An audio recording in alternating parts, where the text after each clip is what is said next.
Il est doux, il est qui. Même des gens me posent la question, même sur ses cheveux. Est-ce que ce sont ses vrais cheveux? Mais les Congolais, nous sommes graves. Hein? Même les cheveux de quelqu'un, vous suivez. Elle est malienne. Elle a aussi des origines libanaises. Donc c'est un mélange comme moi aussi. Alors j'ai quelque chose à vous dire.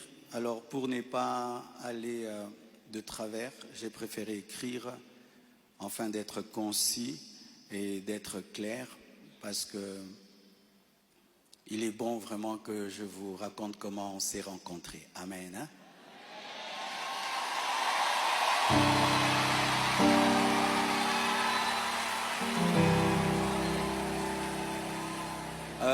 Est-ce qu'il y a quelqu'un qui parle en lingala? J'aimerais aussi que ceux qui parlent le lingala entendent. Qui interprète bien le lingala et qui est bien habillé?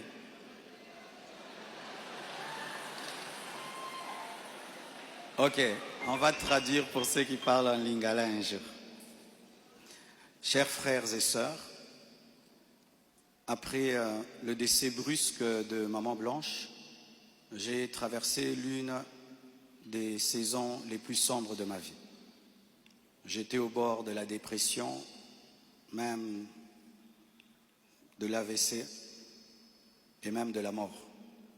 Mais beaucoup ne s'en sont pas rendus compte, car je faisais l'effort de rester fort pour vous encourager et pour que l'Église ne devienne pas un lieu de deuil permanent.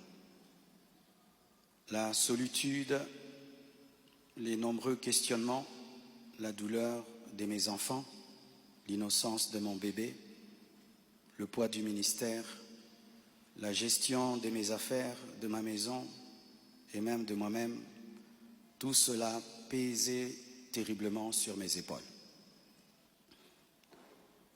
Il m'arrivait de sécher mes larmes avant de prêcher et de pleurer dans mon bureau après avoir prêché. Dans cette épreuve, le pasteur Ézéchiel Moulumba, un ami d'enfance et fils du même père spirituel, me parla un jour de sa fille Esther. Mais je lui répondis que je n'avais ni la force ni la tête à cela. J'avais même demandé à Dieu le don du célibat dans l'espoir de ne plus jamais ressentir le besoin de me marier. Mais Dieu ne répondit pas à cette prière. À plusieurs reprises, par l'intermédiaire des prophètes, des songes et des convictions personnelles, le Seigneur me fit comprendre qu'il voulait que je continue ma route et que je refasse ma vie avec quelqu'un d'autre, et qu'il était dangereux pour moi de rester longtemps dans le veuvage, car un plan maléfique se tramait contre ma vie, mon ministère, ma famille et l'Église. Je me souviens d'une vision particulièrement marquante. J'étais dans une chambre encerclée de très longs serpents aux couleurs magnifiques. Ils faisaient semblant de dormir, attendant que je marche sur l'un d'eux pour m'attaquer. Leur venin était aussi mortel que la beauté de leur couleur. Un seul carré d'1 mètre sur 1 mètre me servait de refuge. La pièce avait une unique fenêtre qui ne pouvait s'ouvrir que de l'extérieur.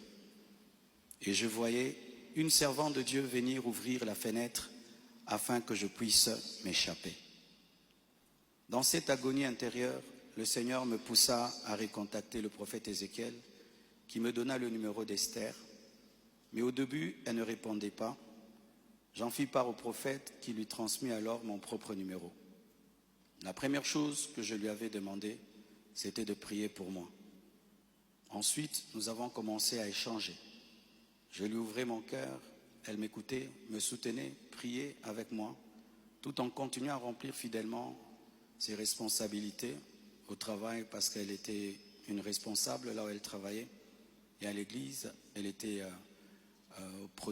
plutôt photographe, caméraman, modératrice, prédicatrice, elle était diaconesse et elle était consacrée pasteur.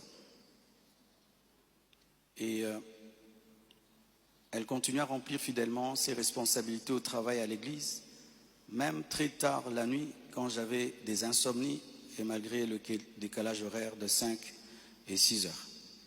Au fil du temps, une relation sincère est née. Une flamme s'est allumée et dans mon cœur, j'ai eu l'assurance que c'était elle. J'en ai parlé à son pasteur, à mes parents, à mes pères spirituels et à mes amis, afin de ne rien faire sans rédévabilité, conseil et prière des autres. Même mes enfants ont été associés. Ils ont souhaité la rencontrer, ce qui s'est fait selon le timing de Dieu à Bruxelles. Le Seigneur m'avait parlé d'une période d'1 an.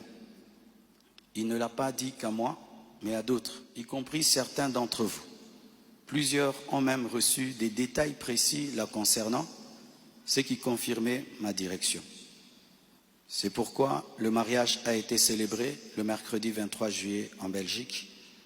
J'aurais aimé qu'il ait lieu à Kinshasa, mais cela aurait été trop coûteux et compliqué à organiser. Je comprends que certains aient été surpris ou même blessés par cette démarche qu'ils trouvent très rapide, mais sachez que pour vous, c'est une année. Mais moi, j'ai senti que j'ai fait 3 ans, tellement que c'était terrible, mais je ne pouvais pas, sur cette chair, vous relater ma vie.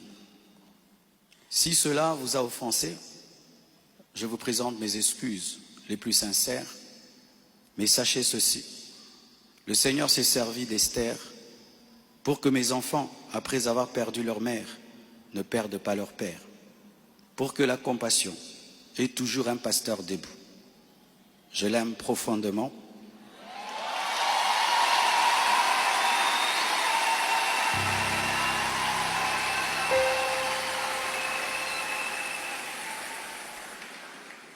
Je l'aime profondément.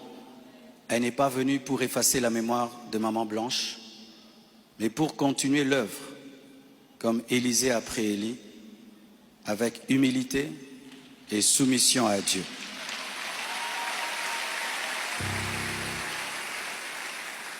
Priez pour elle, elle est étrangère, c'est sa première fois d'être au Congo.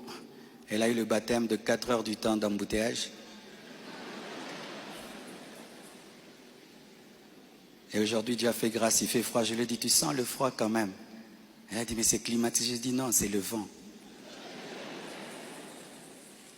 Priez pour elle, portez-la dans vos cœurs, comme vous m'avez toujours porté dans les vôtres.